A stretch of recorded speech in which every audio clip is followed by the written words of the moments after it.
I talk about the gear in today's video a lot. The REI Flash 55 pack, the Bogler trowel, and the Decathlon MT100 down jacket, for example. You've probably also gotten sick of me raving about the Helix sleeping pad and the X Mid tents. But I admit I may have been a little bit love blind when sharing my thoughts on the gear. So today I'm sharing why some of my favorite pieces of gear might have some red flags and might not be for everybody.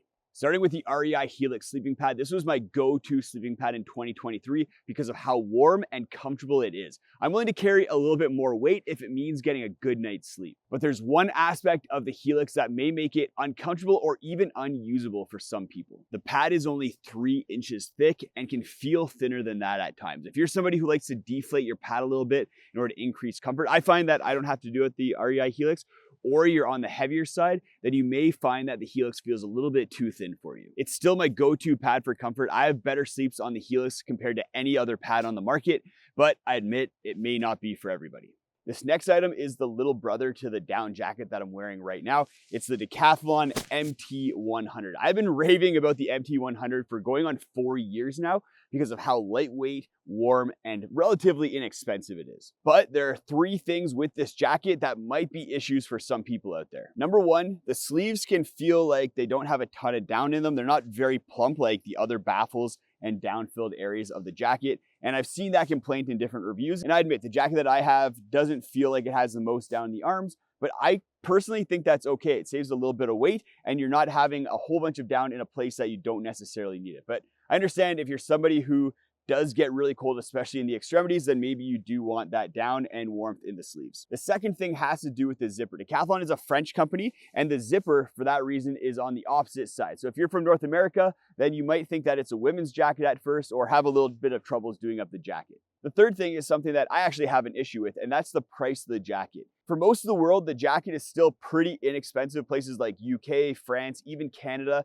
the jacket is still a great buy. But for those of you in the US, you're kind of getting fleeced. The jacket used to cost around $60, $70 US, but has been bumped up to $100 now. At that price, it's still a good buy, but not nearly as good of a buy and no-brainer as it used to be. I had to include the Bogler trowel on this list because I've actually received comments from people telling me to stop talking about it.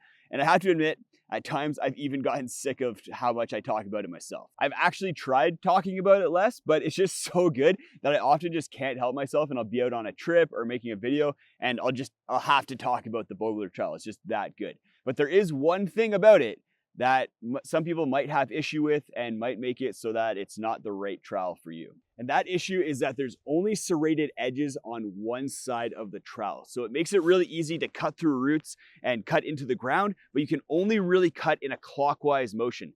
If you're left-handed or you cut counterclockwise, then you're not gonna have the serrated edges in order to help you out with the roots. For me, it really hasn't been an issue because I didn't realize it until I got this trowel, but I do cut my holes in a clockwise manner. But I do get it. If I was left-handed, I'd probably cut counterclockwise, in which case I'd probably want serrated edges on the other side. I did talk to Mr. Bogler himself on my podcast, and he said the reason he didn't include serrated edges on this edge is so that the trowel doesn't negatively impact other gear in your pack. But I don't think it'd be an issue. None of the other serrated edges parts have caused problems in my pack, and he even kind of admitted it's probably not as big of a problem as he initially thought. So for that reason, I think we might see serrated edges on both sides in the future. There are 2 potential red flags with my beloved REI Flash 55 pack.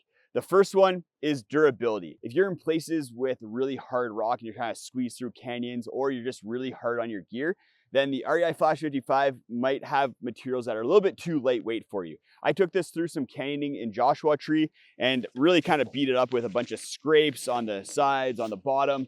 It still works, no problem, but I think for some people out there, you go on a bunch of those trips and the pack is just gonna get completely obliterated. Second thing has to do with trends in backpacking over the last handful of years and gear getting more lightweight and compact.